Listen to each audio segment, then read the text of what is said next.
कर्ण के पिता सूर्य और माता कुंती थी, पर चूंकि उनका पालन एक रथ चलाने वाले ने किया था, इसलिए वो सूतपुत्र कहलाए और इसी कारण उन्हें वो सम्मान नहीं मिला जिसके वो अधिकारी थे। इस लेख में आज हम महारथी कर्ण से संबंधित कुछ रोचक बातें जानेंगे। कर्ण द्रौपदी को पसंद करता थे और उसे अपनी पत्नी बनाना चाहता था। साथ ही द्रौपदी भी कर्ण से बहुत प्रभावित थी और उसकी तस्वीर देखते ही यह निर्णय कर चुकी थी कि वह स्वयंवर में उसी के गले में वरमाला डालेगी। लेकिन फिर भी उसने ऐसा नहीं किया।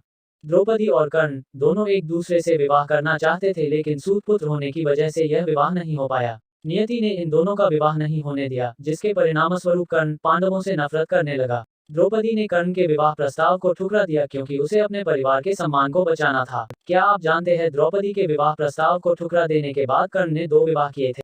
चलिए आपको बताते हैं किन हालातों में किससे कर्ण ने विवाह किया था। अविवाहित रहते हुए कुंती ने कर्ण को जन्म दिया था। समाज के लांछनों से बचने के लिए उसने कर्ण को स्वीकार नहीं किया।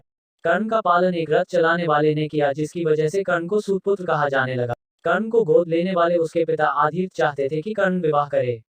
पिता की इच्छा को पूरा करने के लिए कर्ण ने रुशाली नाम की एक सूतपुत्री से विवाह किया। कर्ण की दूसरी पत्नी का नाम सुप्रिया था। सुप्रिया का जिक्र महाभारत की कहानी में ज्यादा नहीं किया गया है। रुशाली और सुप्रिया से कर्ण के 9 पुत्र थे। वृषसेन, वृषकेतु, चित्रसेन, सत्यसेन, सुषेण, शत्रुंजय, द्विपात, प्रसेन और बनसेन। कर्ण के सभी पुत्र महाभारत के युद्ध में शामिल हुए, जिनमें से 8 वीरगति को प्राप्त हो गए। प्रसेन की मौत सात्यकी के हाथों हुई। शत्रुंजय, वृषसेन और द्विपात की अर्जुन, बनसेन की भीम, चित्रसेन, सत्यसेन और सुषेण की नकुल के द्वारा मृत्यु हुई थी। वृषकेतु एकमात्र ऐसा पुत्र था जो जीवित रहा। कर्ण की मौत के पश्चात उसकी पत्नी रुशाली उसकी चिता में सती हो गई थी।